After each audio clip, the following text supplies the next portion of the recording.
Good morning, everybody. We're going to get underway. Thanks for joining us today. My name is Suzanne Hewitt, and I'm an assistant professor in the Department of Occupational Science and Occupational Therapy at the University of British Columbia. And I'm also have been a member of the Centre for Migration Studies since its inception, and I currently direct the Community University Research Partnerships group of the Centre. And while this event is being hosted virtually, we are all physically located someplace. So personally, I would like to begin by acknowledging that I am currently situated on the traditional, ancestral, and unceded territories of the Coast Salish peoples, of the Musqueam, Tsleil-Waututh, and Squamish nations.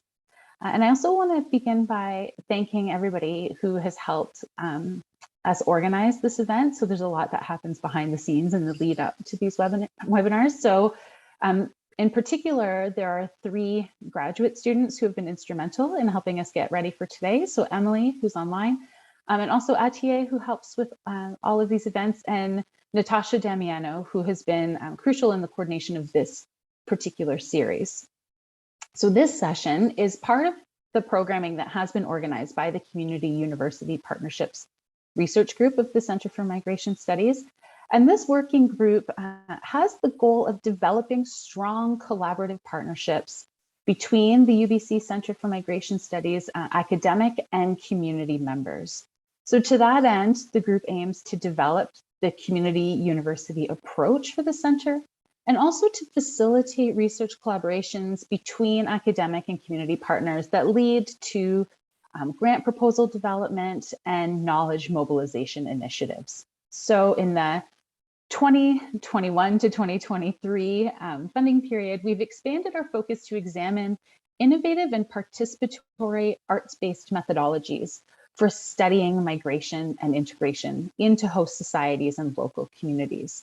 And we also draw on the arts to engage the public in dialogue about the implications of international migration. So today's presentation contributes to these efforts by sharing a toolkit and talking about this co-created stories project that was led.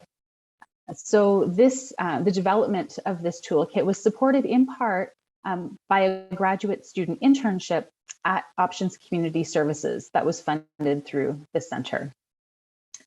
So I now have the great pleasure of introducing Andrea Solnes and Diana Jeffries. Andrea and Diana work under Flow Society for Newcomers, which is a nonprofit that's dedicated to prioritizing wellness and collective learning. They have extensive experience in settlement, education, and community service sectors, and they create and curate learning experiences and resources that focus on well-being, trauma-informed practices, language learning, and decolonization strategies for the settlement sector, and arts-based approaches to both learning and story sharing. So they were hired by and worked with Options Community Services to develop the co-created stories toolkit that they're going to share today. And this toolkit is available on our website as it's just been approved by Immigration, Refugees, and Citizenship Canada. So while in the reminder email for this event, we had asked you not to disseminate the advanced copy we had sent by email to registered attendees, you can now feel free to share this resource with others. And so there will be some opportunities for discussion during the webinar today, as well as once the formal presentation is over, additional opportunities for question, answer, and discussion at the end. So I'll turn it over to you, Andrea and Diana. Thank you.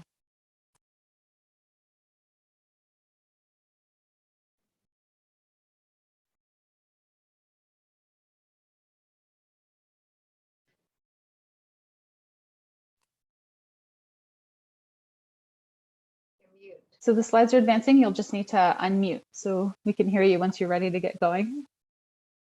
Let me see, I can.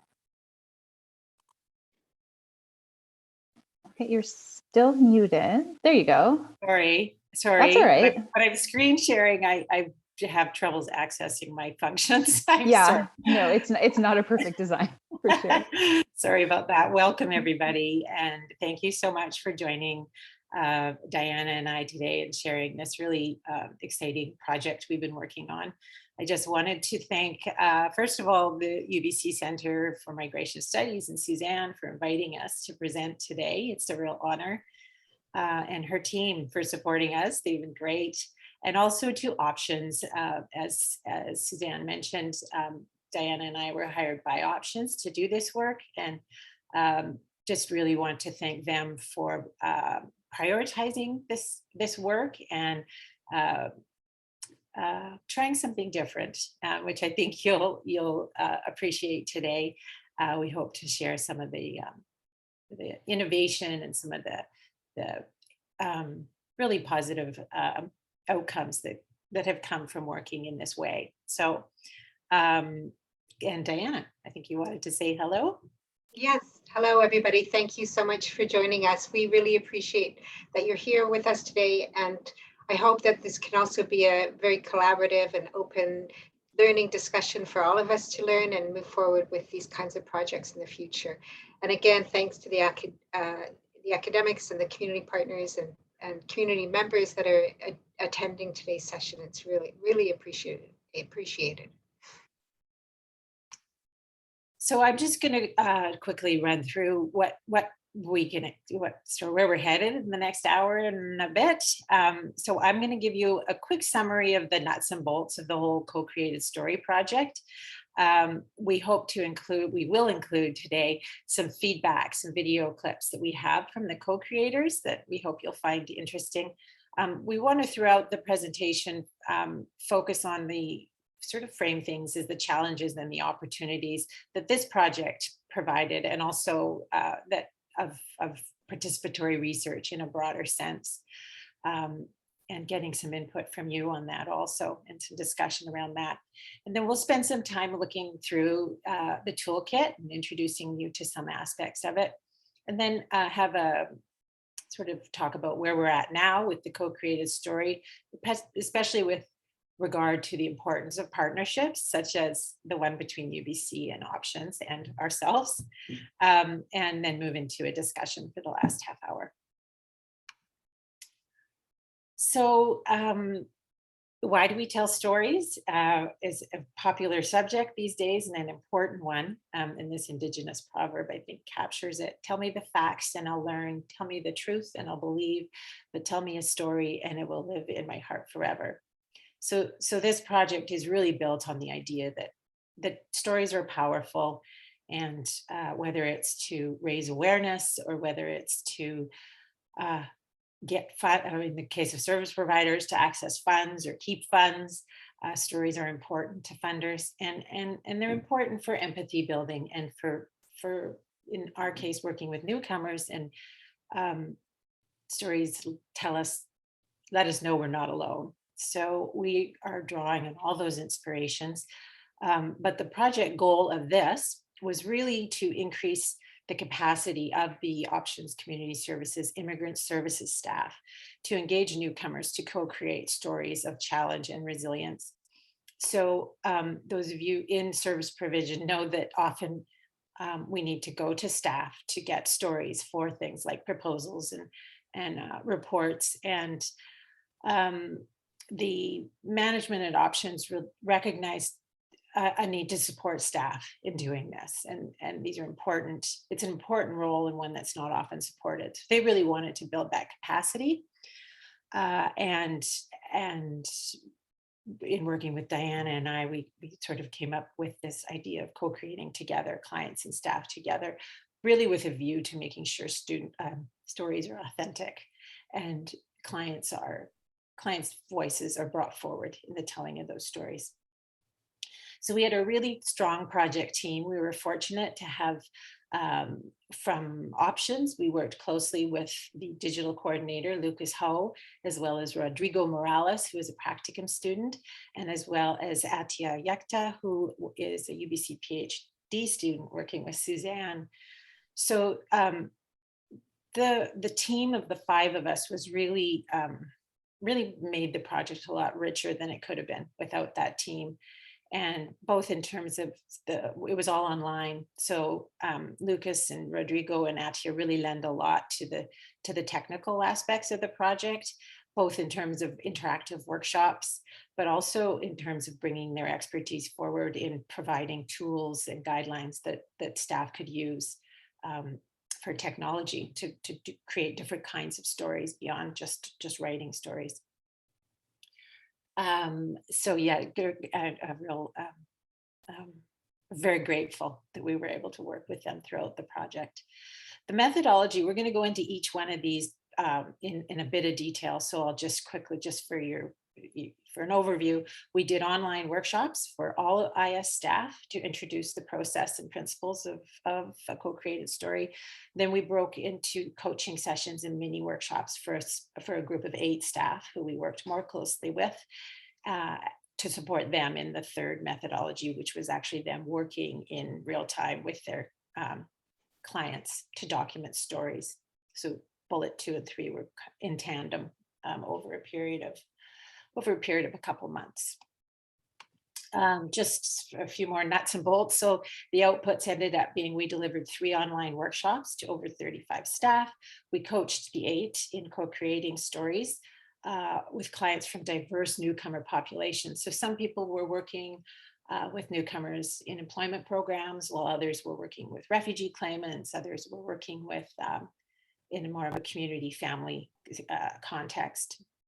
And so we were able to produce 11 stories, including written articles, a podcast, a storyboard, a poster, and a video. And we'll share some of those with you today. They're in the toolkit, which was the final output, which is sort of a framework and tools and guidelines so that for other people to create stories with their clients. And we're hoping the outcome, we see some of the outcomes, and there was a recognized increased staff capacity to co-create newcomer stories, increased newcomer engagement to co-create newcomer stories. We didn't work directly with any clients, but as you'll see, there was a lot of positive energy and reporting around how the clients felt in being part of this process. And of course, increased visibility and spotlight on newcomer resilience and contributions to Canadian society through the sharing of the stories. So to capture some of the challenges and opportunities right off the bat, I'm just going to share this short clip from Leslie Cruz, who is she was working with, I'm not sure, refugee claimants, I believe. I'll share with you her. Anybody can tell the story. I think anybody can have a story to tell. With our department, it was really just who was more available, I guess, and who would be more interested. It caught my attention, but I did, however, wish throughout the process that I had time just to work on this project. My video is not even done yet. I mean, it's had to be something that I worked on this, like after the fact, like with my regular work. So I couldn't exactly put as much time into it as I would have liked to, but I mean, it was still a great experience, and it's just also helps to keep an eye out for these stories, right? And just in the future, I am still planning to do something with my women's group in the summer. And it's great for these newcomers to be able to tell their side of things and their stories, what they're going through. Anybody can tell the story. Right. Okay, Diana, I think you're going to take it from here. Yeah, sure. So, so we're going to ask that if you can sort of add to this discussion through what is your experience with participatory research, what are the challenges and what are the opportunities? And one of the key goals in this project that we did at Options was to really address how can we find these authentic stories that reflect the reality of newcomers' lives in their migration journey to Canada. And what are the stories that we can really tell authentically rather than tell the stories that we think, for example, funders want to hear. And in this way, there was a real opportunity for more sharing, more collaboration between colleagues at options, supporting newcomers, and in a way that really, really reflected their important stories that would help us to think about ways that we can support them in the services that we provide. And I think the other thing to think about in this is how doing a project like this, it really is a level of commitment, like what Leslie said. She was really interested in it and wanted to do a lot with it. The time constraint issue was something that came up a lot in this particular project. But not only that kind of commitment, it takes a level of sensitivity and also a real trauma-informed approach to the work, which we sort of unpack a little bit in the toolkit. The leadership from the staff who are co-creating the stories with their clients. And again, it's that allocation of time and then the resources that are required to make this all come together and have a really, a positive and completed project rather than it sort of sits on a shelf for a long period of time. So with that being said, we're really interested to find out from you what the experiences that you have had and challenges and opportunities. So folks can use the raised hand function if they're familiar with how to do that in Zoom. If not, you can just sort of unmute and jump in. We don't have thousands online, so it should be manageable. But we would like to hear from a few folks, not just through the chat, but to have a bit of a discussion. So don't be shy if you have some examples in your experience that you want to share.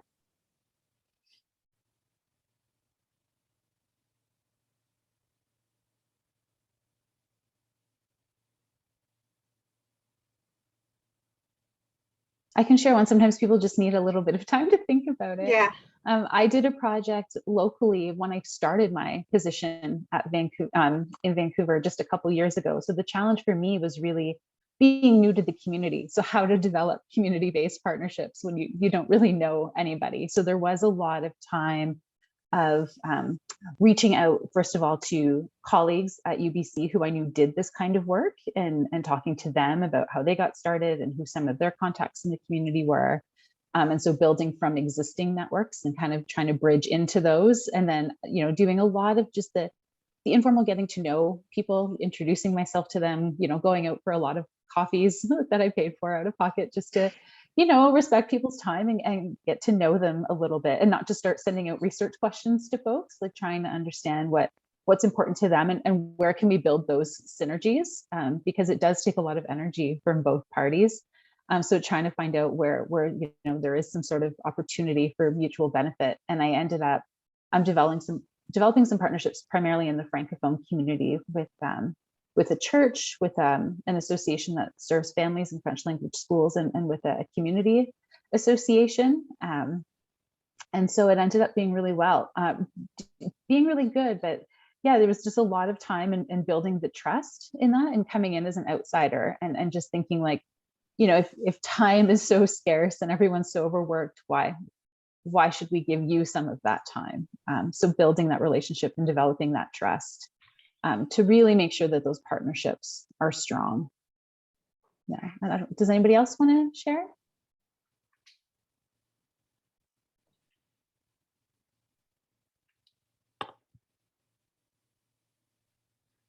If people prefer not to unmute, you can put some comments in the chat as well.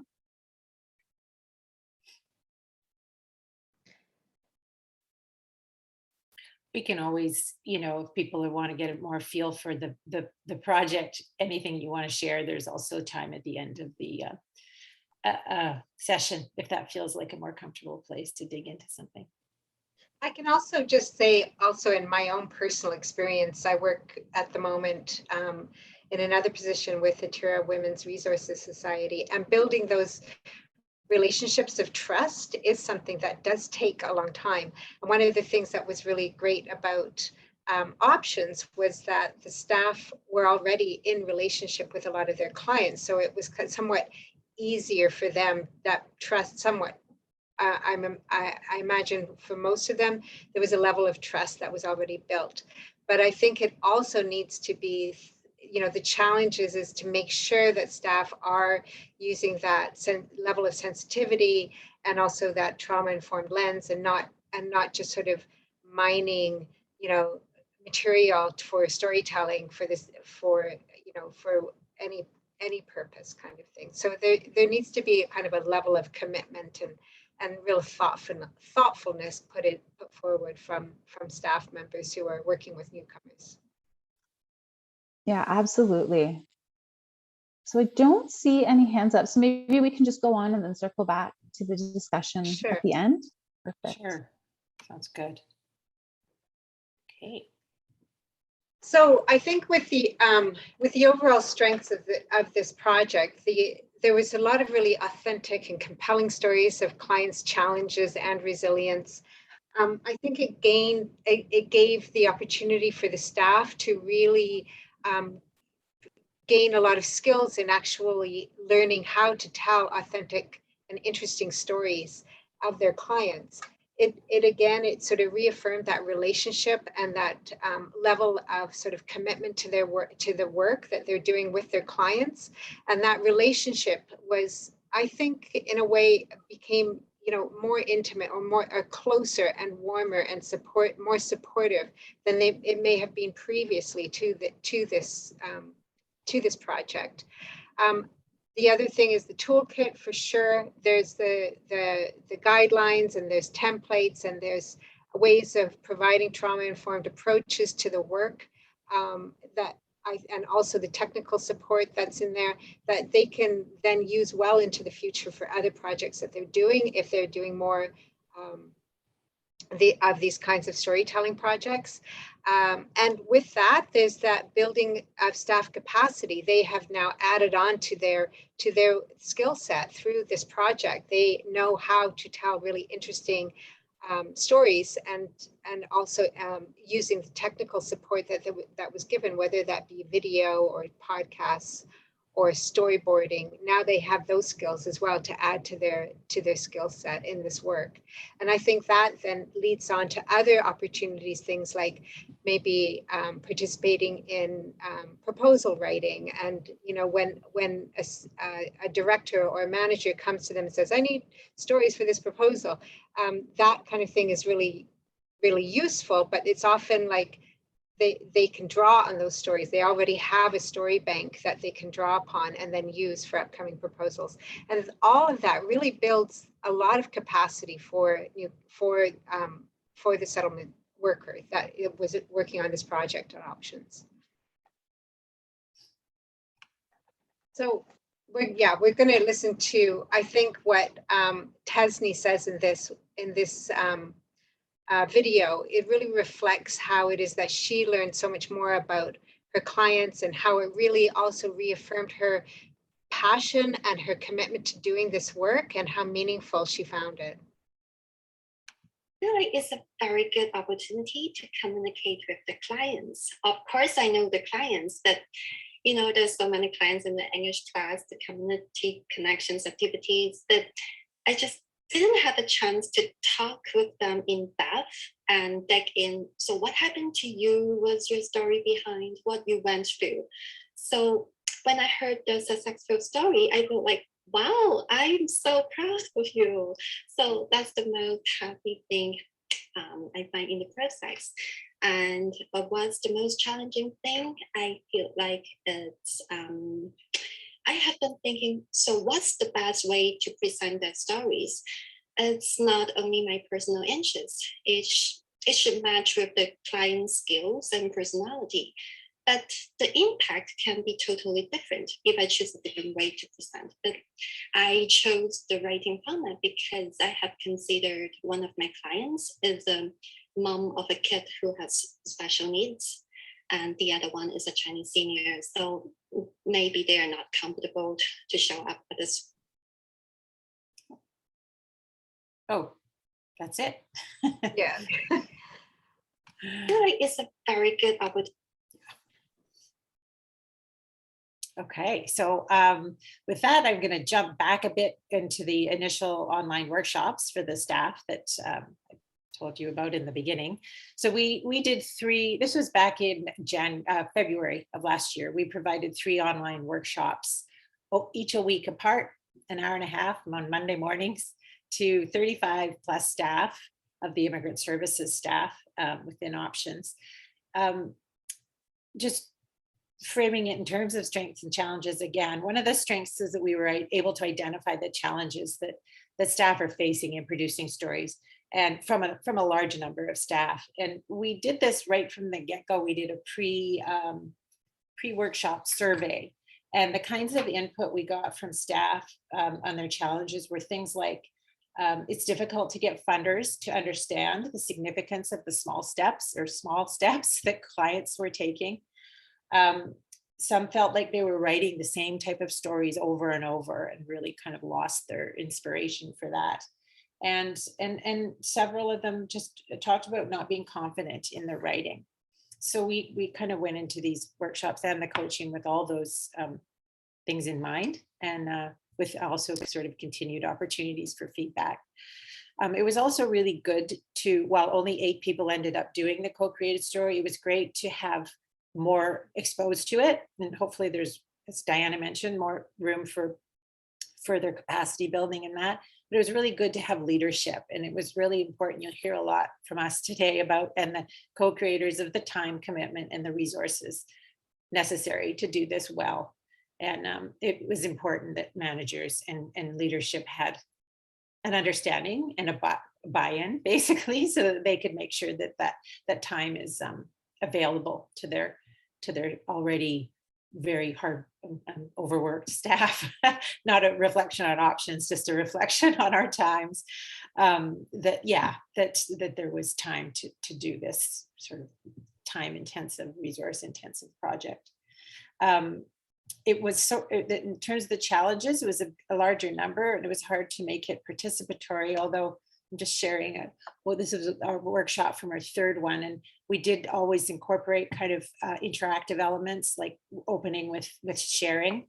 The previous workshop, they had been asked to go back to their departments and talk about what stories need to be shared and generated, and then so sharing that with the group. This particular workshop, Diana presented trauma-informed practices. We reviewed some of the ideas around gathering stories, and then they went in. A good chunk of the workshop was people went into breakout rooms and were able to learn more about the various ways of generating stories. So some of them went with Diana and worked with art-based projects. I think I led a group in conducting interviews, and then Atia, our UBC student, led a session on storyboarding. So people got to a feel for some of the technical elements of that. And then reporting back and sort of homework. And this was the final big group workshop. So we talked a little bit about the coaching to come. And then we tried to finish with we always finished with a survey. So this gives you a little bit idea of how, what people were getting out of it. You probably can't read it. The first one says, I have a clear idea of the kinds of stories that I, within my role department, need to tell. So my percentages are blocked with the gallery, but you can see the blue line is very clear. So I think it's about 46%. 46, thank you. 46% for very clear and 54% for somewhat clear. Okay. And then I understand the guidelines for conducting an interview well enough to feel comfortable creating an interview experience with my clients. So 33% were very comfortable and 67% were somewhat comfortable. Thank you. And I am most interested in telling client stories through writing. 71%. Video or audio recordings. 13%. And art-based projects or other media. At 17%. And that, thank you, Suzanne. And that last question really reflects what people actually ended up producing, a pretty good percentage reflection of what was produced. So just, yeah. And then I would just say with the challenges, it does really require follow-up. So time, resources, and support for this learning to be implemented. I think, we'd have to be honest in saying to do 3 workshops for staff and think that they could go away and do this would not be realistic. There's, there was a lot of coaching and support that you'll hear about. And now there is also a toolkit that could support that, but really important that, yeah, it's pretty challenging project that requires that support. So with that, Diana's going to tell you about the coaching and the mini workshops. Yeah, so we did, Andrea and I were doing the coaching, and we then also led some mini workshops on various topics around sort of art-based projects, like what I did, or writing workshops, again, so that it could be customized on these particular areas of interest that people had. And then, of course, the options staff that were allocated to our team also provided the technical support around videos and podcasts. And then Atia was also providing mini workshops on storyboarding.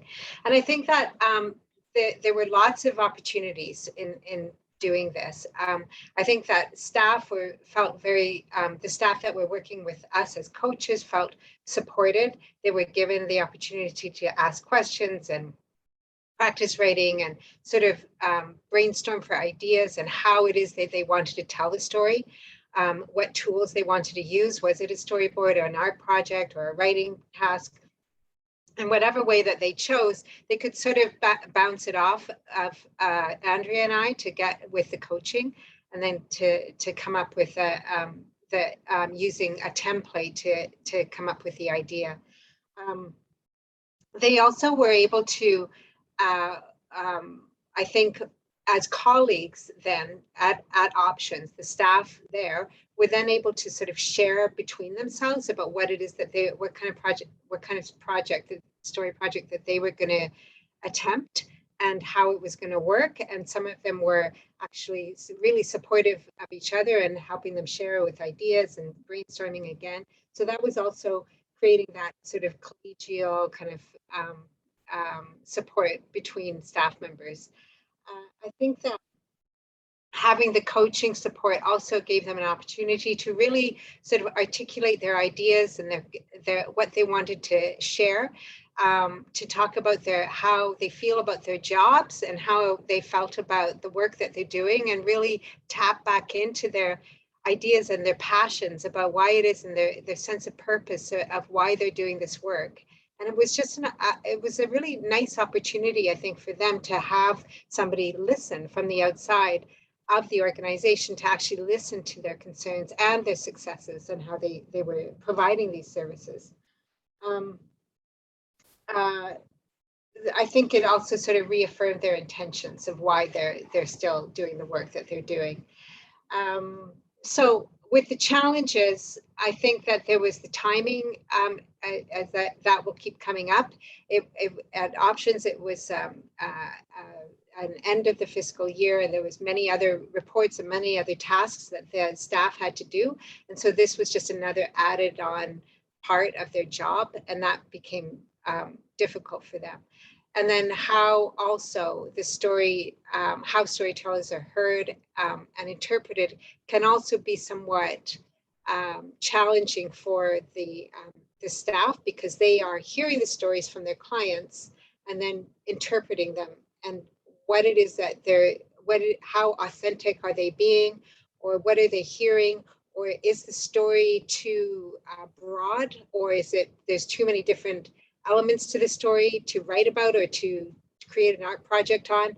So it was helpful to have the coaching for that, to sort of chisel down on what it is, the stories that they're going to tell, and sort of the editorial process in that was also available to them. But for the most part, I think that, again, we'll listen to Nadia in the next clip, and she'll really talk about how this really helped her to do her job in a way that's helpful. Her talking about like the way she felt supported and when she didn't feel supported, you know, helps me be better in my position and how I support clients.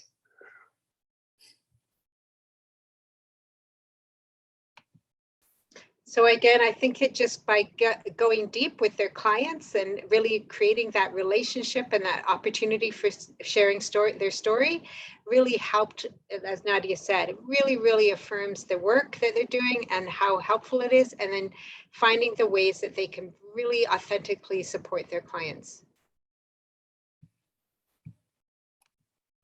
her touch.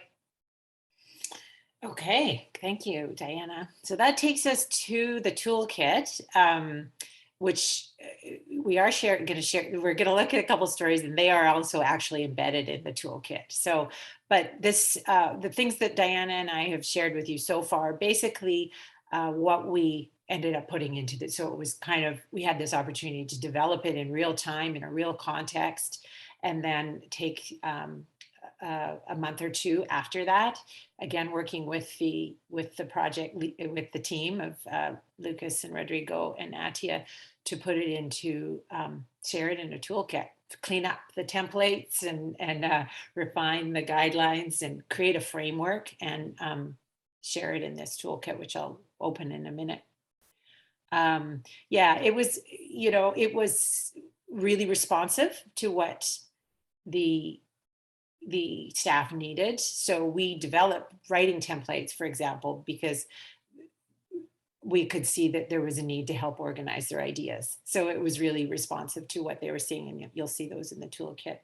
And of course, it's an opportunity to share it within options, share it with people like yourself now, and have other people co-create stories with clients, or in partnership with the community services they're working with. Again, the challenge, it represents this very real process that we went through. So we're confident it could be used with other client groups, but of course there would be, most of the context of this toolkit is a newcomer context, and it's a service provider, frontline worker context. So there are multiple and infinite number of considerations in adapting it. And it would be really, we're excited to see what that looks like in other populations, with other service providers, in other contexts. But that's to be seen. So I'm going to jump to the toolkit, and which you all have. You feel for, we're gonna, without making you dizzy, I'm going to try and take us through, scroll through a few areas of this. And of course, you're welcome to open the one that you've been given, sent.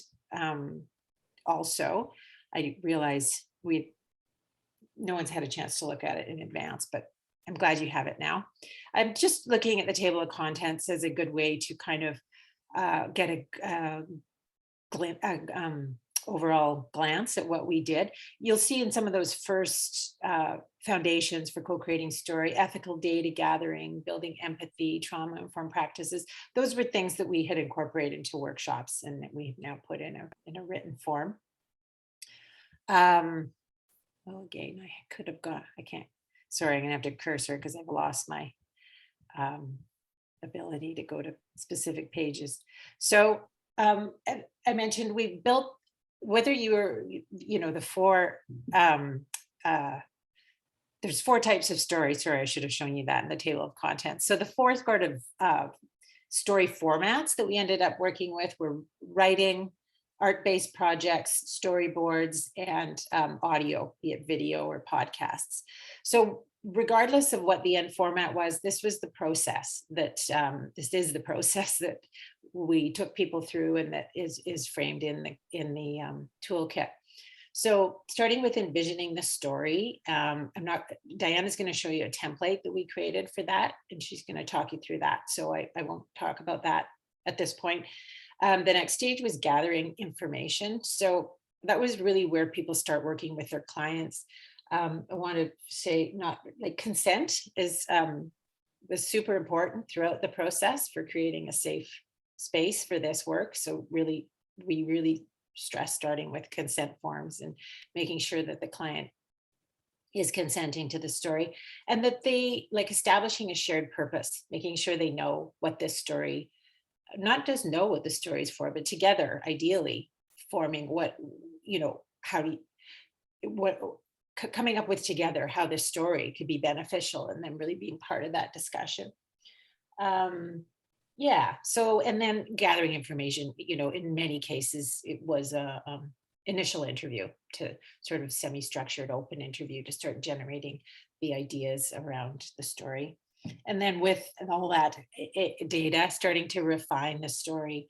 So yeah, we really stress in terms of what Diana was saying about really trying to produce authentic stories. There's really a need to remind co-creators this doesn't need to be a happily ever after story. That, you know, we want them to be real and really showcase challenges and resilience. A quote from the toolkit, just read it. The reader should leave with a sense of optimism, inspiration, and a will to help, or perhaps with a sense of frustration, anger, and a call to action. So really starting to think about what is the end purpose of what you want that impact to be. Organizing the content obviously be very different for different formats. So for example, podcast at this point, you'd be thinking, you know, what information is what I need to introduce do I want to do a series or a single podcast, how to introduce the podcast, and then kind of really honing in on questions to go back to the storytellers and what questions and answers will actually be recorded for the purpose of a podcast. What kind of conclusion do we want to leave listeners with? So yeah, that would vary for each format, and in this toolkit, each story format has, you know, guidelines for each of these sections. And creating this story, again, to follow through in the case of the podcast would be actually now setting up recording to record the podcast. Again, technical support we had from Options, which was so important, but it's really obviously important to have for any project where you're bringing in video or podcast. We have supplied things like our tech experts have written guidelines, for example, for taking photographs, guidelines for recording, some suggestions for tech equipment. So hopefully within the toolkit, those guidelines will be useful for you in a context that you're creating. And finally, sharing the story. So in sharing stories in opportunities like this, but also obviously Options through their social media and their websites and their promotional materials, and really encouraging co-creators to share their stories. One thing I think both I have a strong sense that both the staff and the clients are really proud of the stories that they are able to create, and really shared ownership in being able to share those stories in ways that are meaningful for both the staff and the clients. So Diana, I think you're going to talk about the template, right? Yeah, page 39.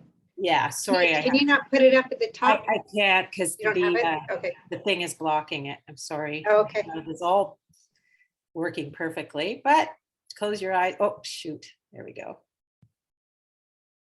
You're free. Feel free to flip to page 39 of yours. Almost there.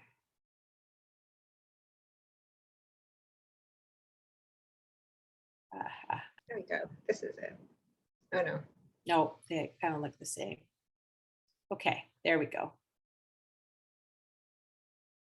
Okay. Okay, well, I'll just talk about the this template, this outline. It's basically an outline template, and it's more for envisioning the story, so that the staff person can use with an opportunity to think about and reflect on what the story they think they want to that one of their clients that they want to highlight. So it's a reflection. It helps them to the staff person to think about how to organize the story, determine which of the story of the clients they would most find most useful to tell. So it's kind of helps with sort of organizing the whole project altogether.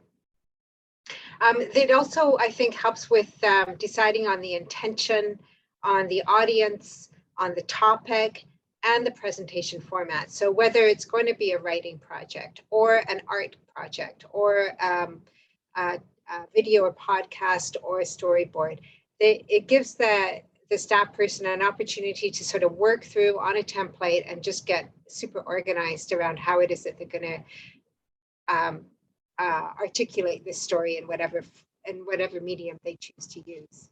So these templates are used again and again, depending on which medium you're using. And then on top of that, we also have guidelines that I'll also show you. Okay. 57. Okay, I'm going to try and do this because it's just so, no, I can't get up there.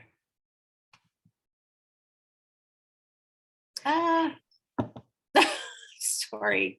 I'll just talk while you're looking for Okay, it. And I'll just go say for it. that, so the guidelines, you know, this was done in real time. We created the guidelines and the templates whilst working with Options and whilst working with these 8 staff members at Options.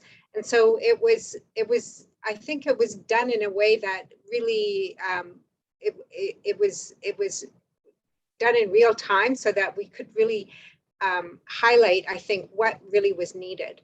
And so that's why I think with the toolkit is really useful in that sense, where we know that this works because we've tried it with the staff that we used at Options for this project.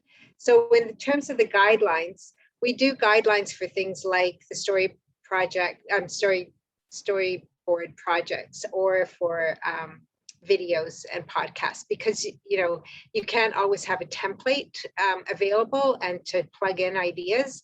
And with the art projects, for example, this was also an opportunity for people to really come and think outside the box. It was I know for some people it was kind of a stretch to want to do these art projects, but they are extremely useful and really interesting projects to do, and can take you in some ways a lot further than a sort of writing project, because it's so sort of available, and you don't need to have English as a first language, for example, in order to really understand the projects themselves. So in the guidelines, the art-based project, that for some that may be out of their comfort level, but it allows people to stretch and to learn new skills in different ways in telling stories. And also just to say that the art project itself may become the story itself.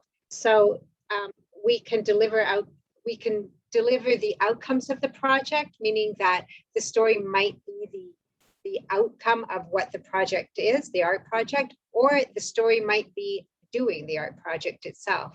So if we turn to where the mural is, that one, we can. So just to back up a little bit, just to say that the guidelines sort of give you some ideas of how to unpack an art project and come up with thinking about how to do it. And this was also really, there was the coaching involved in that was also a really important piece, because people don't always feel that comfortable doing art projects. So the coaching that allowed people to learn how to unpack it and to follow the guidelines was also really helpful to deliver this kind of storytelling. So in this mural, for example, this was done with a group of Afghan women, and it was the story behind the project is where the question I asked in the project was, tell me this place you find, a place of refuge that you find now that you're in Canada, and where is it that you find a sense of safety and a sense of peace in your community here? And so this was a group activity where the women came together and used language that they had in English, and also images that they could then collage onto a really, really giant piece of cardboard that I found. And with that, adding on these, just using Sharpie pens, and just even one word or 2 words. This was a very low literacy group, English literacy group. So their language skills were limited. So I wanted also, that's why the art was also really helpful, because it was, it crosses all languages. So the words that were written here are on a pieces of fabric, and because I wanted there to be a kind of sense of sort of domesticity, a domestic life attached to the texture of the mural. And I think that again, this project could be the story itself. So the leader, the staff person that is doing the art project could tell the story of the art project, or the story could be what the women discussed and found as their and articulated their expressions of finding refuge in Canada, and where is it that they do find refuge in the community now that they're here. So and with that, let's just move to the storyboard. Oh, okay. Okay. Yeah. Whose story is 36. We also did, with the help of Atia from UBC, she had a lot of technical skills on how to do digital storyboarding.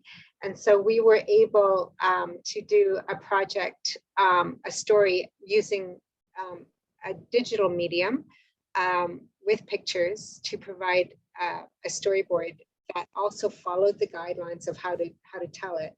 And this one was done by Shelley at Options. She's a manager, and she wanted to not just tell a story about an experience of a woman who was dealing with COVID and food insecurity and the challenges of isolation and that kind of thing. But she also wanted, Shelley also wanted to highlight the services that were being made available for people in the Surrey community, in particular the food hub, which she was partly involved in as manager. So with this, this is another kind of story that can be told, but it's also talking about the challenges that an individual has. But at the end of the story, it's also talking about where it is that people need to find these services in community. So in either way, I think that you can think about these kinds of art projects more in the sense of you can tell them from different angles as an advocacy piece for finding or creating more resources in the community, highlighting the community services that are available for people, or also telling individual stories of hope and resilience, like the community, finding refuge in community, or it can be from the facilitator it's herself or himself talking about where it is, how it is that they provided this art project, and that was the story itself, and how it is that what did it highlight and what did it show about this in one particular community.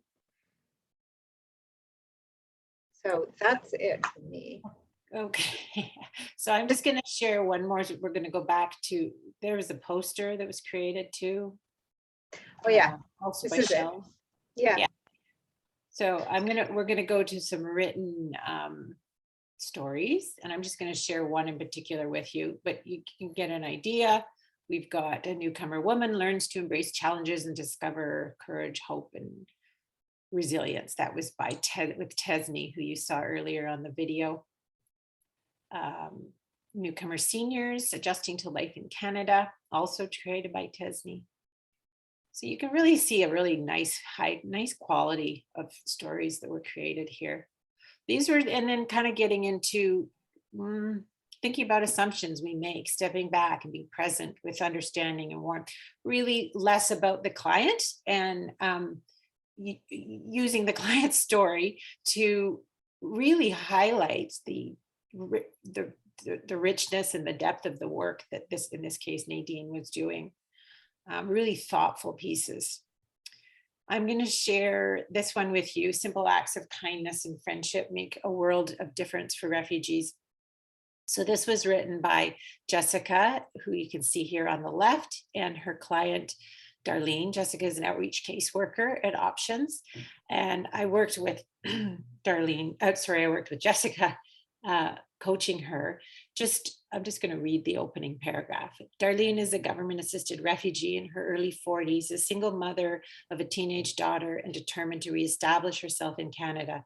As her caseworker, I have been working with Darlene for 6 months. Like many refugees, she is striving for a fulfilling life where she can provide for herself and her daughter and for a sense of belonging and meaning in her community.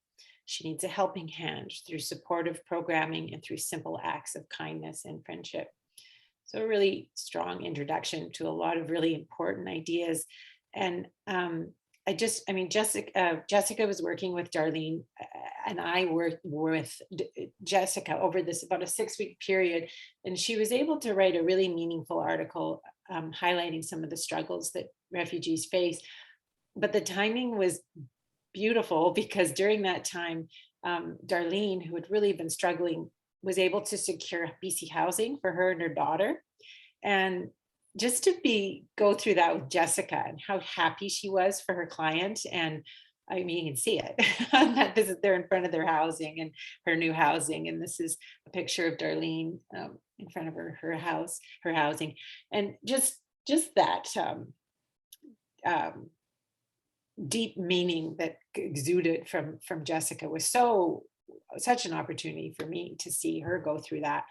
And I think also Jessica was really, she, with a background herself as coming to Canada as a young refugee, she managed to tell Darlene's story, but really provided amazing insights with her own lived experience and was really able to speak from that perspective.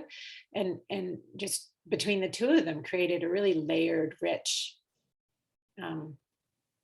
story that couldn't have been created with one without the other.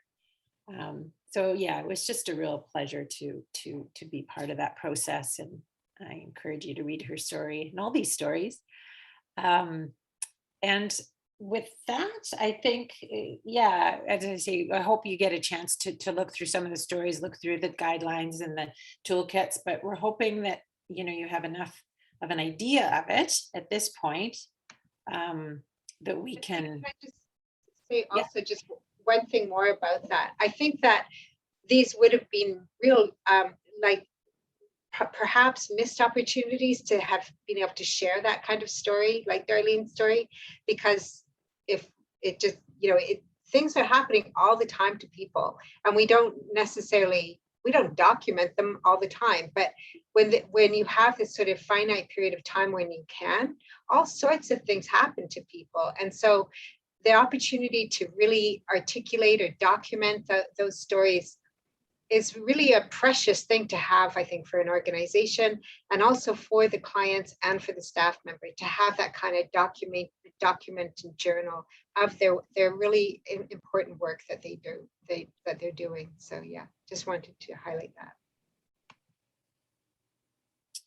So yeah, just a few ideas before we move into discussion around beyond this particular project. As we mentioned, obviously the story sharing opportunities through social media platforms and other publications, wanting to really highlight the importance of collaboration and connection with community service providers and academics, and just it's such a beneficial relationship. And I think that can really be seen in events like today.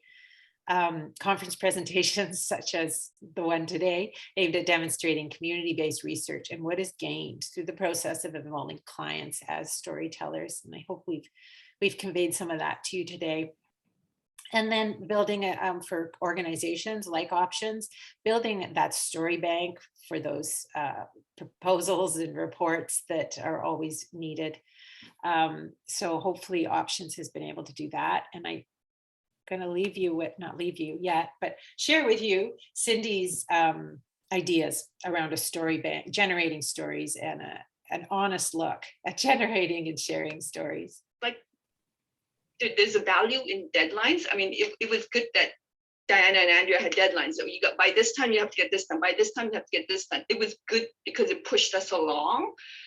But I feel like it should be like an ongoing process, that we should be collecting stories all the time, but then we lose that deadline, the urgency. So yes, we want stories, but no deadlines, nothing gets done. Deadlines, everybody's stressed. So I don't know how to find that balance. So in an ideal world, I want to have a story collector who goes around like, give me your stories, and then help you.